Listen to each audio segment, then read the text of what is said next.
Mukakaroti vachalang pangulang gayate giring at kipatamahang bande sigurung dinatari naramananda madhavam Sri Chaitanya Ishwaraham.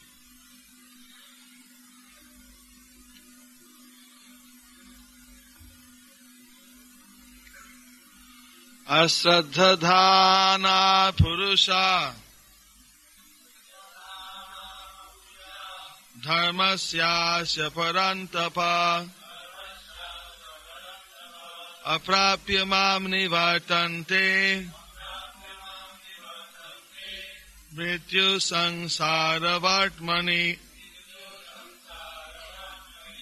Asraddhadhana Purusha Dharmasyasya Parantapa Aprapya Mang Nivartante Mrityu Sangsara Vartmani. Translation by His Divine Grace Srila A.C. Bhaktivedanta Swami Prabhupada.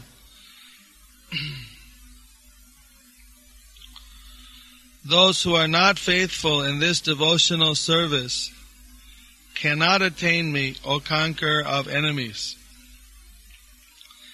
Therefore they return to the path of birth and death in this material world. Translation with repetition. Those who are not faithful in this devotional service cannot attain me, O conqueror of enemies. Therefore they return to the path of birth and death in this material world. Purport by Srila Prabhupada. The faithless cannot accomplish this process of devotional service. That is the purport of this verse. Faith is created by association with devotees. Unfortunate people, even after hearing all the evidence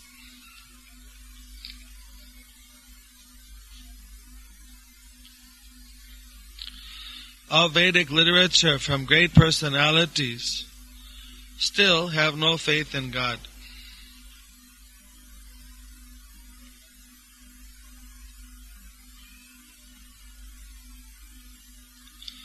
They are hesitant and cannot stay fixed in devotional service of the Lord. Thus, faith is a most important factor for progress in Krishna consciousness. In the Chaitanya Charitamrita it is said that faith is the complete conviction that simply by serving the Supreme Lord, Sri Krishna, one can achieve all perfection. That is called real faith, as stated in the Srimad Bhagavatam, 4th Canto, 34th Chapter, 14th Verse. Yatha taror mula nishechanena tripyanti tat skanda bhujopasakha pranopaharatcha yatendriyanam tathaiva sarvarhanam achyuteja. Translation. By giving water to the root of a tree, one satisfies its branches, twigs, and leaves. And by supplying food to the stomach, one satisfies all the senses of the body. Similarly, by engaging in the transcendental service of the Supreme Lord, one automatically satisfies all the demigods and all other living entities. End of translation. Prabhupada continues. Therefore, after reading Bhagavat Gita, one should promptly come to the conclusion of Bhagavat Gita. One should give up all other engagements and adopt the service of the Supreme Lord Krishna, the personality of Godhead. If one is convinced of this philosophy of life, that is faith. Now, the development of that faith is the process of Krishna consciousness. There are 3 divisions of Krishna conscious men.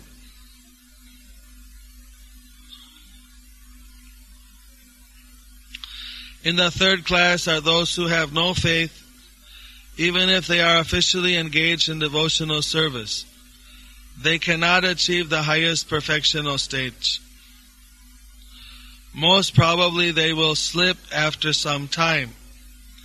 They may become engaged, but because they haven't complete conviction and faith, it is very difficult for them to continue in Krishna consciousness. We have practical experience in discharging our missionary activity that some people come and apply themselves to Krishna consciousness with some hidden motive.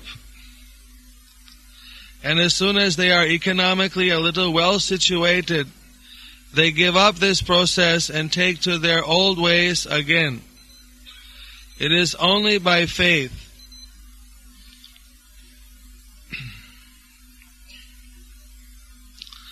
that one can advance in Krishna consciousness.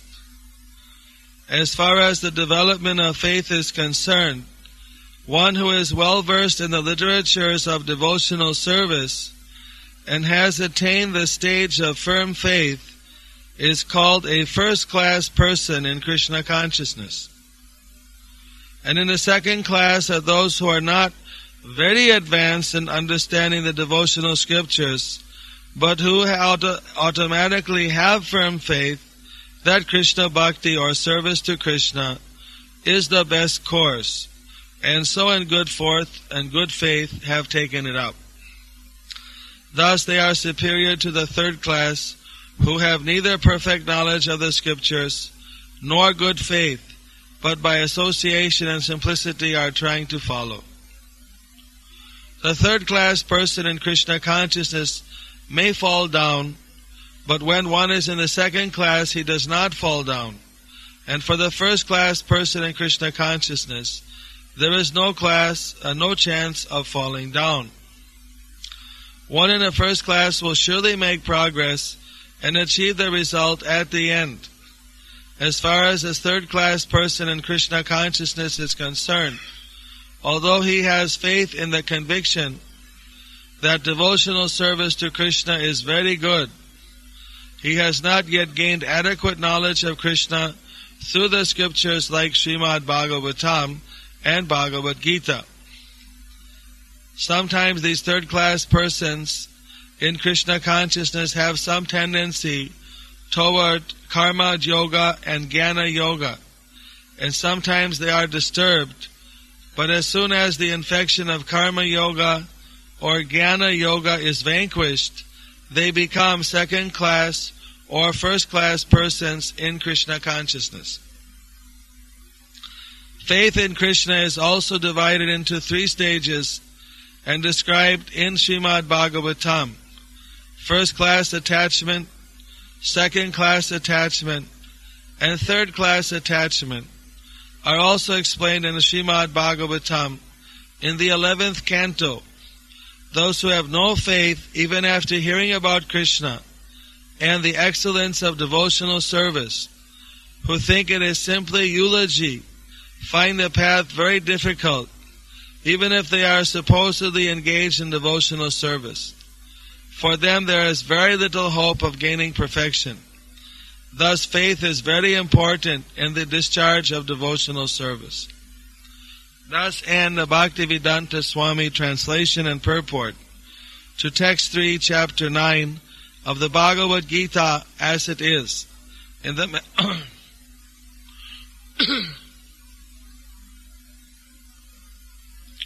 in the matter of the most confidential knowledge. A glass of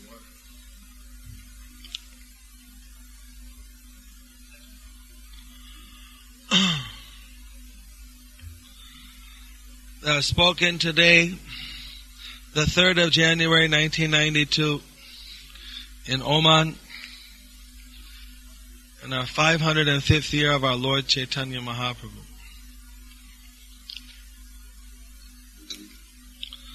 Om Tat Sat.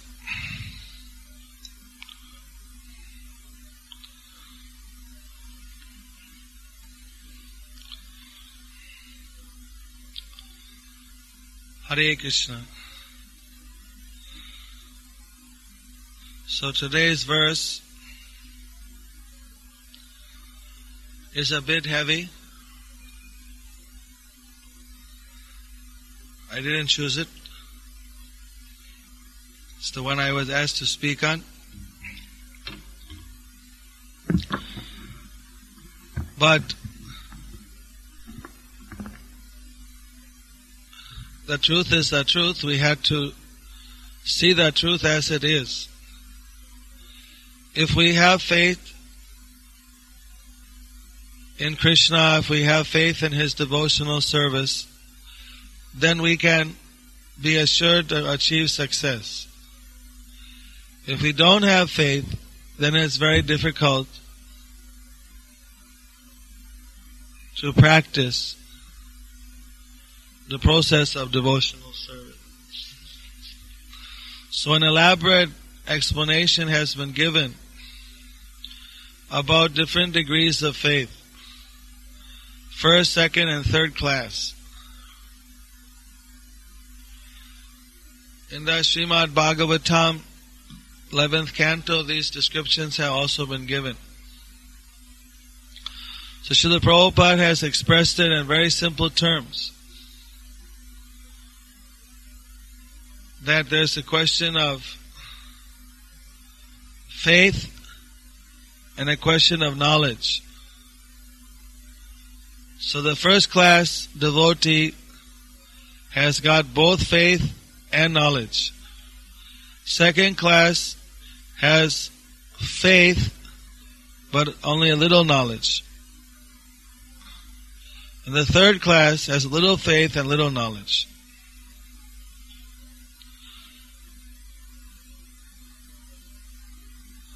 So,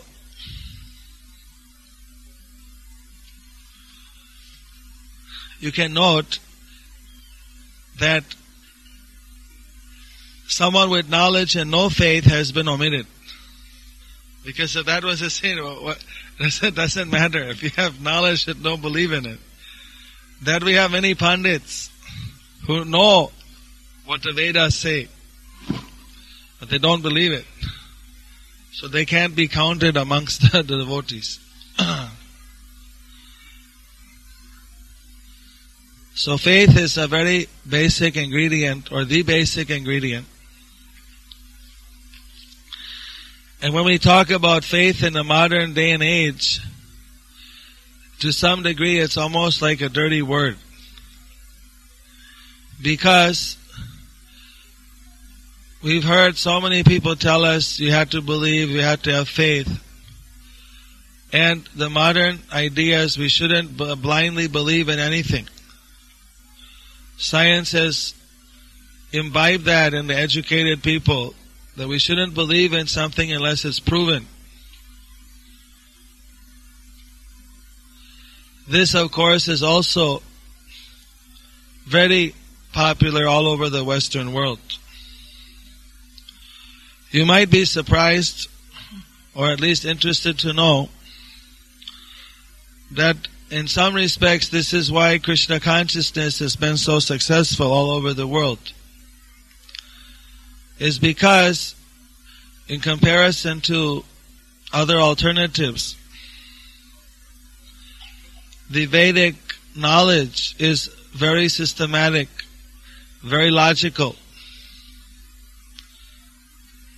It's quite easily understood by persons with a scientific background. That it encourages people to make inquiry. The first verse of the Vedanta Sutra is Atata Brahma Jigyasa. Inquire into the absolute truth. So this is a very positive point. The Vedas want people to have faith based on knowledge.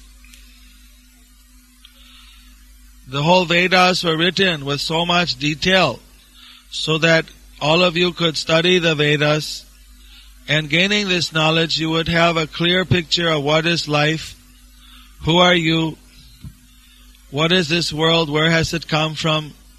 Where are you going in the world? What happens to you after your body dies? All these questions are very clearly answered in the Vedas. In fact, questions like why are children born blind or crippled, or people are born with birth defects, which are considered great mysteries to many, are explained in the Vedas. In fact, hardly there's a question that comes up that we cannot find directly some reference in the Vedas which will give us a picture or an idea or an answer to that question.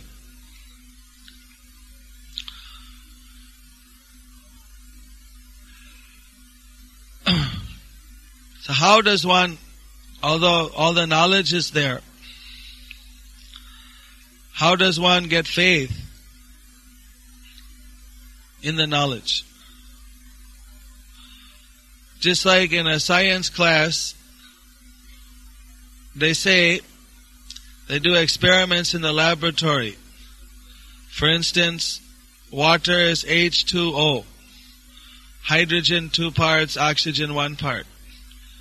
So they put hydrogen in a glass bottle with oxygen, and then you light a match to it, and on the side of the bottle there's water condensed. So in this way they demonstrate hydrogen and water together, hydrogen and oxygen produce water, H2O. So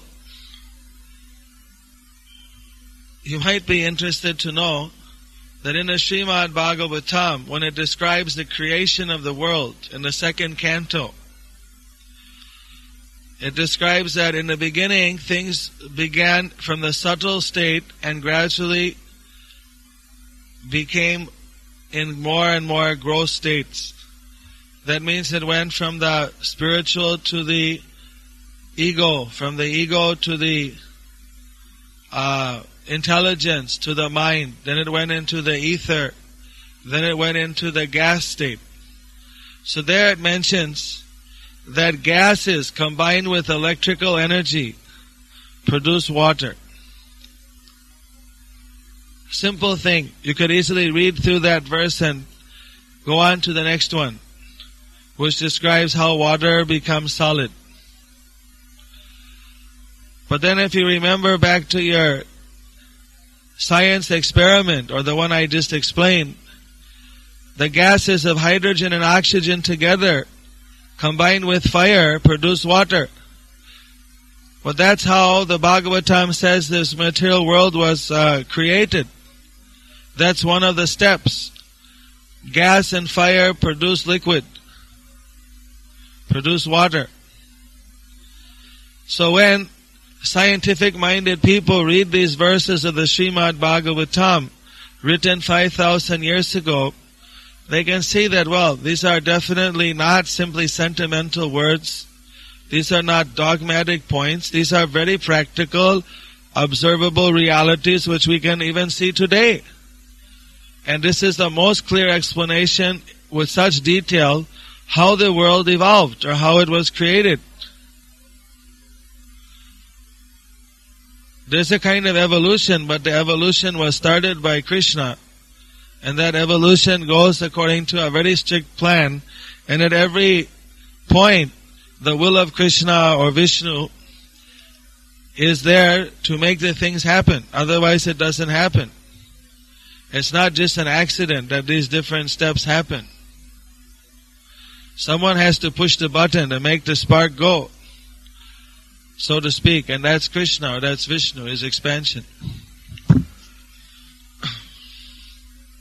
So Krishna in the Bhagavat Gita, he gives many very practical examples. Just like he says, Dehinosmin chata dehi, kaumanam jovanam jara, dehantara prapti dhirastatya namuyati. that we are changing our bodies from a child to a youth, from a youth to old age. Continually we change our bodies. Finally, leading up to the time when we had to leave this body, Dehantara Praptir.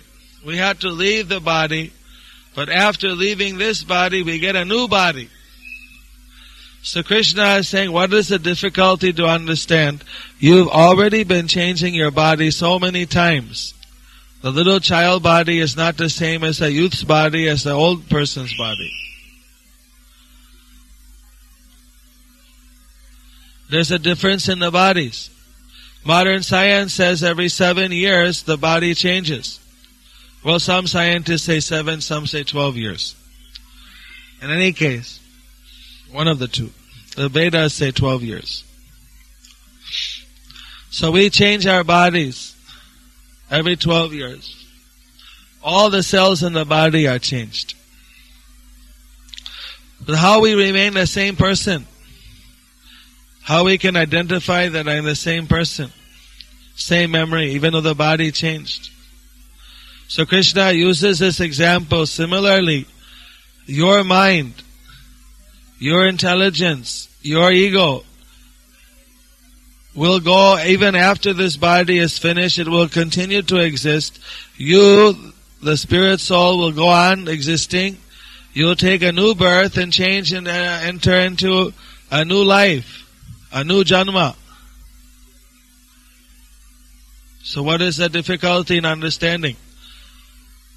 So one time Prabhupada was explaining Bhagavat Gita to a group of priests, Christian priests in the West, at a seminary. And he told them, look at Bhagavat Gita is explaining this very point. He quoted this verse. You go from youth to old age, youth to child to youth to old age. Now is this only meant for Hindus? The Christians are not going from childhood to youth to old age. The atheists are not going from childhood to youth to old age.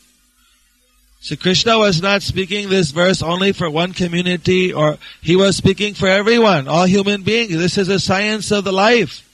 This is the science of the self.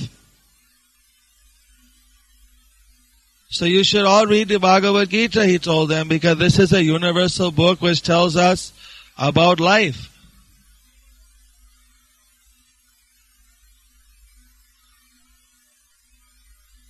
And many of them have taken the Bhagavad Gita.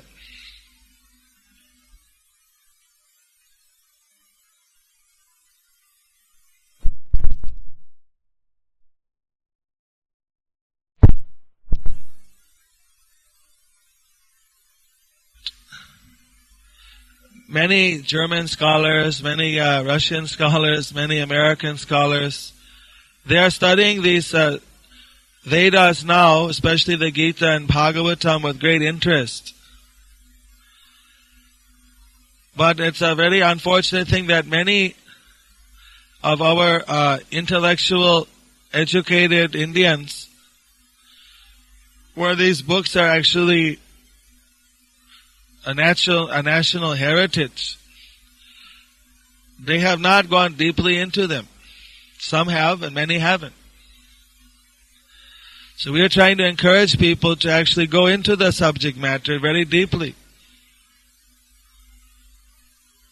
Because by doing so, naturally a person's understanding, their faith will become enhanced, and they will achieve the perfection in life. If we don't have faith, the Krishna says you won't get the perfection. How will we get faith if we don't have the knowledge?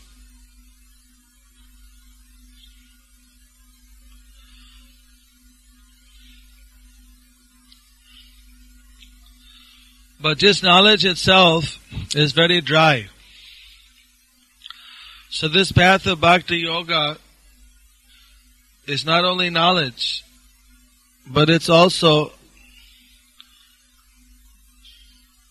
applying the knowledge. That's why we have the practice of devotional service. We chant, We engage in the bhakti processes, hearing, chanting, remembering, bowing down before Guru and Krishna, offering prayers, offering worship, being a servitor, being a friend, and surrendering everything. It's called Navavida Bhakti. Savanam, Kirtanam, Smaranam, Vishnu, Padasevanam, Bandhanam, Archanam, Dasyam, Sakyam, Atmanivedanam. By this practical process, then one can realize the lessons of the Vedas. They can practically realize or put their faith to test. It's like our life is a scientific experiment. You can apply this knowledge in your life and you can see whether it works. So the principle of devotion is explained here. That just as the root of a tree gives the nourishment to the whole tree, just as the stomach gives the nourishment to all the senses, so Krishna, when we serve Him, He gives the happiness, the knowledge, the fulfillment to everyone. Because He is the root, He is the origin. Ishvara Parama Krishna Satchit Ananda Vigraha Anadi Adi Govinda Sarva Karana Karanam. Do you know the story about the foolish priest and the foolish gardener? Did I tell you last time I was here? You see, in India there was one king, like a small king, zamindar type. He had a big garden, he had a temple, he had his palace and so many things. So some of his employees were actually not very expert. In fact, they were quite foolish. Especially he had one foolish gardener or mali, and he had a foolish priest. So one day he went to see the gardener, to see the garden. And when the gardener saw that the master is coming, he immediately took the watering can and he got a ladder.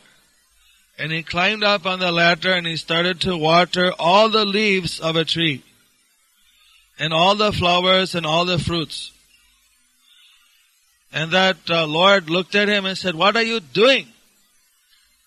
He said, "I'm watering the tree." So why you're watering the leaves and the flowers and the fruits? Why don't you water the root? I said, "What the root is under the ground, we don't see it. The beauty of the tree is the leaves and the branches and the flowers and the fruits. I'm watering them. What is the use of watering the root? We don't even see it." My foolish gardener, you don't know. If you water the flowers and fruits like that, you may make them rot. You have to give the water to the root. The root takes all that liquid nourishment and gives it to the whole plant. But I'm working so hard, so look at, I'm giving the water to every leaf. It may be, but what's the use? You just give the water to the root. That's where it needs to get the water. Okay, sir, from now on I'll do it. Nobody told me before.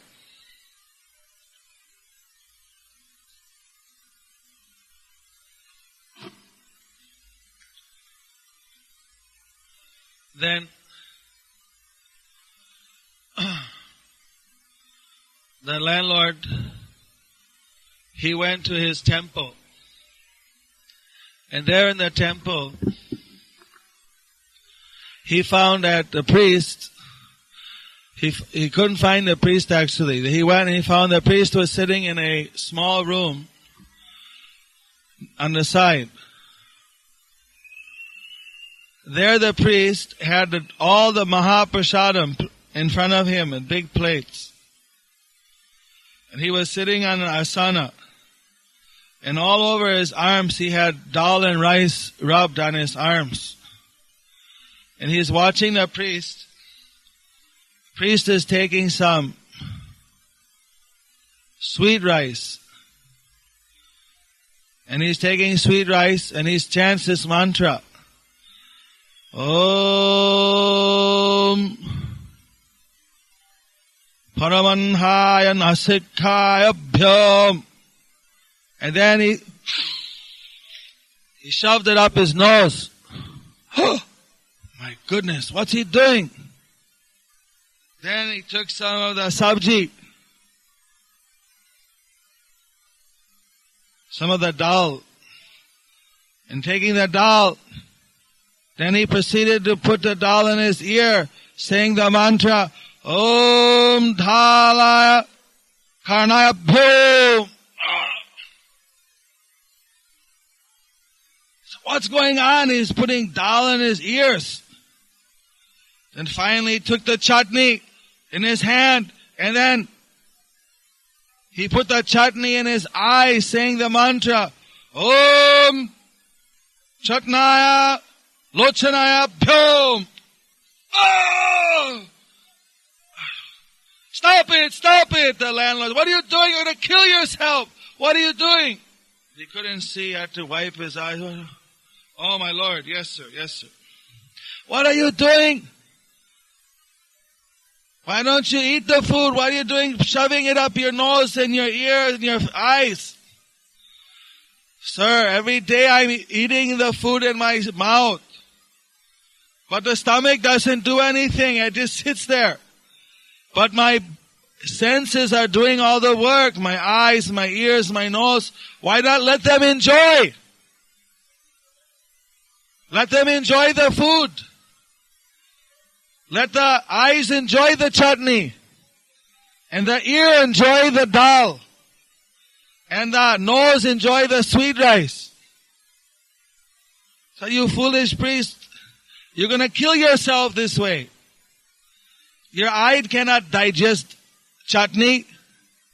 I'm understanding that, sir, now. It's really hurting. That chili was too much. And if you get dal in your ear, you're going to get infection. It's going to go rotten. What did you say, sir? It's very hard to hear with dal in the ear. You speak a little louder, please. I'm telling you, you should put the food in your mouth. Chew it, swallow it, and let the stomach digest it, and all the senses will be nourished. Oh, all right, from now on. So here we have the foolish gardener and the foolish priest who are trying to water all the leaves and branches or feed all the senses. But I couldn't resist to tell you this funny story when I read the verse here from the Bhagavatam, which explains how Krishna is like the stomach and like the root in the plant. You give the seva to Krishna, you give the worship to Krishna, and all of the existence benefits. Just like it's so ridiculous if we think how a person is going to put chutney in his eye and dal in his ear. It's totally ridiculous. But we are doing such ridiculous things. We are trying to serve the independent people in the world without serving Krishna. And it's as foolish as putting a chutney in our ear or eyes. Nobody can be happy in this world by sense gratification. That is the real mystery of life. It is the confidential knowledge. The more we try to be happy by enjoying, the more we cause suffering for ourselves. In the 5th chapter of the Bhagavat Gita, Krishna clearly says, the cause of suffering is our desire to enjoy. The cause of real happiness comes when we serve the root of the existence.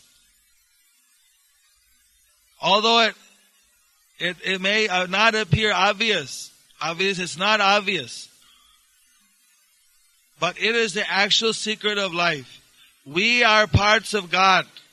When we serve the Lord, we become happy. Just like when we feed the stomach, the senses become strong.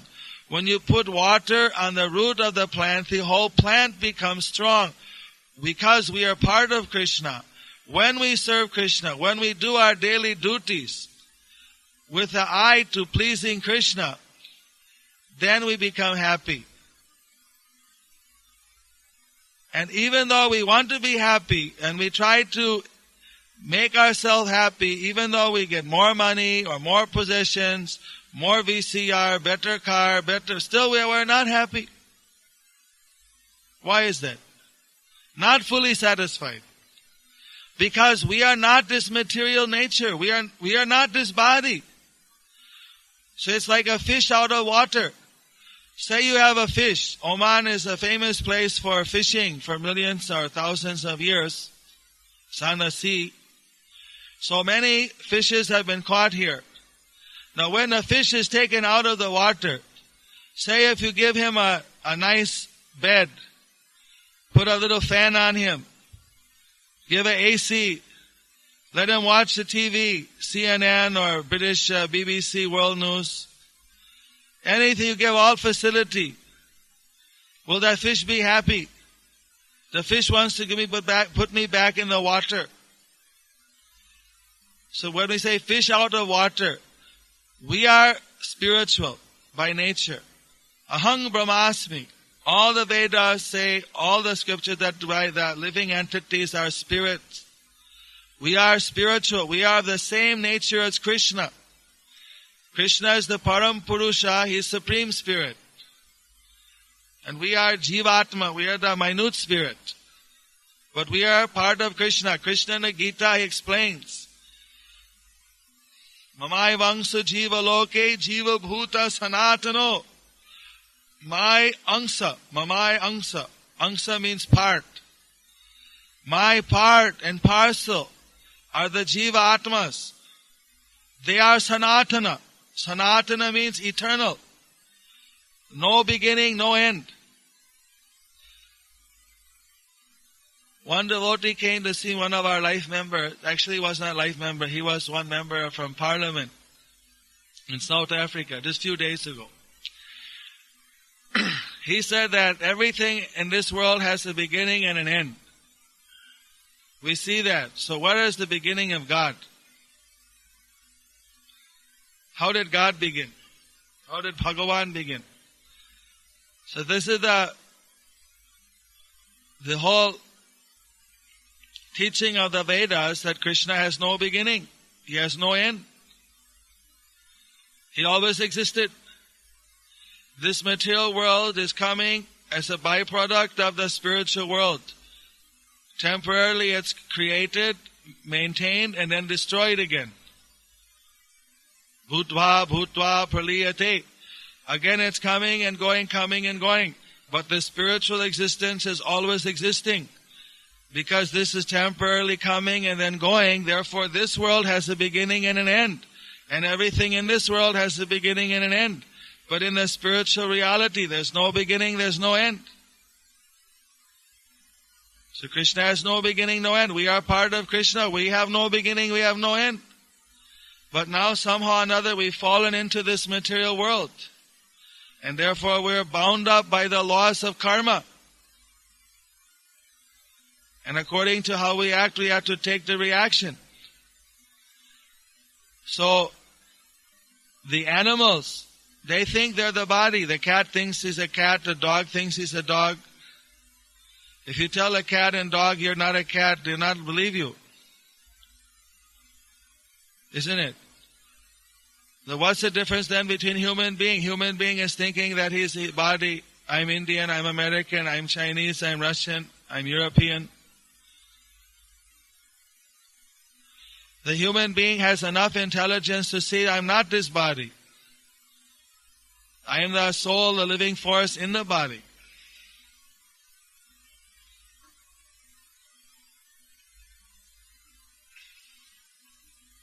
That's the special advantage of the human body, human birth.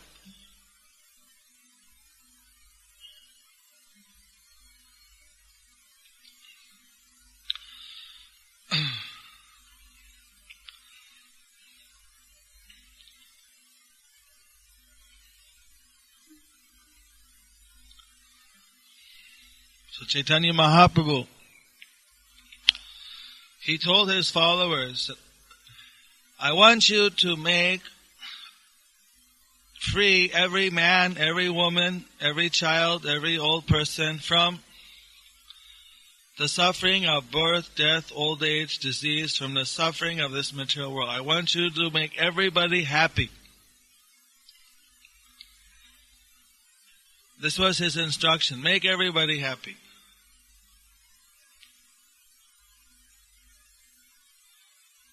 And the way he wanted us to make everybody happy was let people know about their eternal nature. Let them know about their eternal relationship with Krishna. Let them enjoy their own spiritual, natural bliss, which is within them.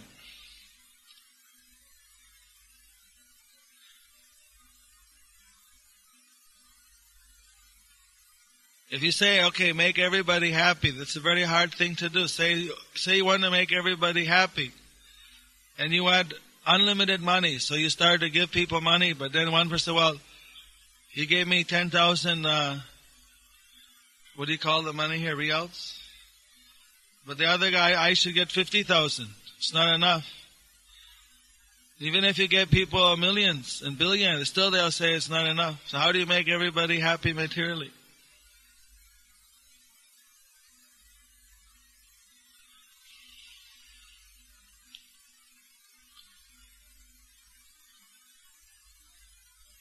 Materially, there's no way to be completely happy.